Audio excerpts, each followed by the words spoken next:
अब आज की वो खबर जिस पर संसद के भीतर से लेकर संसद के बाहर तक काफी हंगामा हुआ, प्रदर्शन हुआ। विपक्ष के सांसद पुरानी संसद भवन की छत तक जाकर विरोध जताने लगे। खबर मनरेगा की जगह नए नाम से विकसित भारत रोजगार गारंटी आजीविका मिशन ग्रामीण यानी वीबीजी रामजी बिल पेश किया गया। अब राहुल गांधी कह रहे हैं कि महात्मा गांधी के विचारों का सीधा अपमान हो रहा है। कृषि और ग्रामीण विकास मंत्री शिवराज सिंह चौहान कह रहे हैं कि महात्मा गांधी हमारे दिलों में बसते हैं। इस बीच खबर यह है कि सरकार ने कल सुबह 9:30 से 10:30 तक संसद भवन परिसर में तमाम सांसदों के लिए विकसित भारत जी राम जी बिल को लेकर ब्रीफिंग सेशन रखा है, जिसमें सभी सांसदों को बिल के बारे में जानकारी दी जाएगी। कांग्रेस ने लोकसभा में अपने सांसदों को 3 दिन का व्हिप इस बीच जारी किया है। और बापू ही कहते थे राम हमारे रोम रोम में रमे हैं। आज ये सरकार भगवान राम और महात्मा गांधी में फर्क करने की कोशिश कर रही है। जी राम जी नाम आ गया तो ये भड़क गए। राष्ट्रपिता महात्मा गांधी के खिलाफ है। महात्मा गांधी का नाम निकालने पे तुले हुए हैं। ये पूरा बिल महात्मा गांधी जी की भावनाओं के अनुरूप है, राम राज की स्थापना के लिए है। बाद सरकार में उनके लोगों को गांधी का नाम अब बर्दाश्त नहीं है। संसद में जी राम जी विधेयक पेश हुआ तो अंदर से बाहर तक कोहराम मच गया। प्रियंका गांधी समेत विपक्षी सांसद महात्मा गांधी की तस्वीर लेकर केंद्र सरकार के नए कानून का विरोध कर रहे थे। रोजगार की गारंटी वाले पुराने कानून की जगह नए कानून को लेकर विपक्षी दलों की सबसे बड़ी आपत्ति बापू के नाम को लेकर ही रही, क्योंकि नए कानून से महात्मा गांधी का नाम हट गया है। विकसित भारत जी राम जी बिल 2025 को सभा में पूरा स्थापित करने की अनुमति दी जाए। विपक्ष के सभी नेताओं ने एक सुर से मनरेगा का नाम वीबीजी राम जी करने का विरोध किया तो पुराने कानून को खत्म करके नया कानून बनाने की मंशा पर भी तमाम सवाल उठाए। बड़ी आपत्तियां ये थी कि मनरेगा कानून में 90% खर्च केंद्र देता था, अब नए कानून में 40% राज्यों को वहन करना होगा। मनरेगा कानून में मांग के हिसाब से योजनाएं बनती थी, अब केंद्र के तय मानदंड और बजट के हिसाब से बन पाएंगी। मनरेगा कानून में कामबंदी का कोई वक्त नहीं था, अब साल में 60 दिन की कामबंदी जरूरी कर दी गई है। इसके पहले कई रोजगार की योजना आई। एक योजना का नाम था जवाहर रोजगार योजना, बाद में कांग्रेस ने जवाहर रोजगार योजना का नाम बदल दिया। तो क्या पंडित जवाहरलाल नेहरू जी का अपमान हो गया? महात्मा गांधी मनरेगा में 90% अनुदान केंद्र से आता था। इस विधेयक द्वारा ज्यादातर प्रदेशों में अब 60% आएगा, इसको घटाया गया है। ओके सर, इससे प्रदेशों की अर्थव्यवस्था पर बहुत भार होगी और खास तौर से ये वे प्रदेश जिनकी अर्थव्यवस्था पहले से ही केंद्र की ओर से जीएसटी के बकाये के इंतजार में है।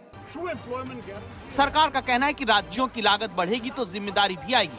वैसे भी राज्य पहले से साजो सामान में 25% और 50% प्रशासनिक खर्च देते ही थे। अब निगरानी से पैसे बचेंगे तो ज्यादा बजट भी नहीं बेकार जाएगा। लेकिन सरकार के समर्थक टीडीपी के नेता भी अब फिक्र में हैं कि राज्य रोजगार गारंटी का खर्च कहां से उठाएंगे।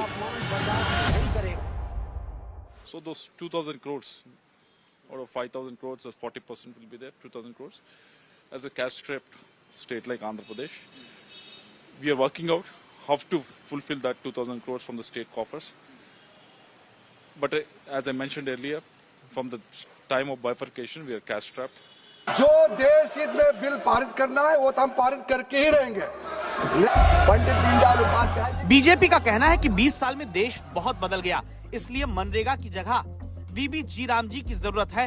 सरकार का तर्क है कि इस कानून से भारत के वयस्क नागरिक को साल में 125 दिन के रोजगार की गारंटी मिलेगी। पुराने कानून में बदलाव जरूरी थे, क्योंकि एमपीसी और नाबार्ड रिसर्च कहता है कि गरीबी 2011-12 के 25.7% से घटकर 23-24 में 4.86% बच गई। ऐसे में पुराना कानून प्रासंगिकता खो रहा था, भ्रष्टाचार बढ़ गया था, लक्ष्य प्राप्त नहीं हो रहे थे। मिसाल के तौर पर पश्चिम बंगाल के 19 जिलों में काम हुए नहीं, पैसों का दुरुपयोग हुआ, नियमों का उल्लंघन हुआ। बंगाल ही नहीं, इस साल तो 23 राज्यों में निगरानी की गई तो काफी गड़बड़ी का पता चला और 2024-25 में राज्यों में कुल 196.67 करोड़ रुपए गबन कर दिए गए थे। महामारी के बाद सिर्फ 7.61% परिवारों ने 100 दिन पूरे किए थे। कांग्रेस तो यूपीए तो केवल मनरेगा लेके आई थी, लेकिन 2,13,220 करोड़ रुपया यूपीए की सरकार ने मनरेगा पर खर्च किए थे। हमने 8,53,810 करोड़ रुपया गरीबों के कल्याण के लिए खर्च किए और इस योजना को और मजबूत करने की कोशिश की। और आज भी माननीय अध्यक्ष महोदय, तकलीफ क्या है? 100 दिन की गारंटी के बजाय हम 125 दिन की गारंटी दे रहे हैं काम। विपक्ष का आरोप है कि नए कानून के जरिए केंद्र राज्यों पर आर्थिक दबाव बढ़ाएगा और पंचायतों को अपनी मर्जी के हिसाब से काम की छूट नहीं रह जाएगी। हालांकि केंद्र सरकार की दलील है कि नए कानून के आने से धांधली का एआई से पता लगाया जा सकेगा। अब जी राम जी के कामों की निगरानी के लिए केंद्रीय और राज्य की संचालन समितियां होंगी। गांव के विकास के लिए जरूरी 4 प्रमुख क्षेत्रों का विकास हो सकेगा। पंचायतों की निगरानी भूमिका बढ़ेगी। जीपीएस और मोबाइल आधारित निगरानी बढ़ेगी। काम का real time miss dashboard maintain किया जाएगा और उसके साप्ताहिक सार्वजनिक ब्यौरे भी पेश किए जाएंगे। केंद्र की ओर से मनरेगा कानून रद्द करके जी राम जी कानून लाने के पीछे तमाम तर्क दिए गए, जिसमें पिछले 10 साल में मनरेगा में चरणबद्ध सुधार के बावजूद कामयाबी नहीं मिलने पर उसे बदलने की कोशिश की गई। सरकार का कहना है कि मोदी सरकार से पहले मनरेगा में महिलाओं की भागीदारी 48% थी, जो 10 साल में बढ़कर 56.74% हो गई।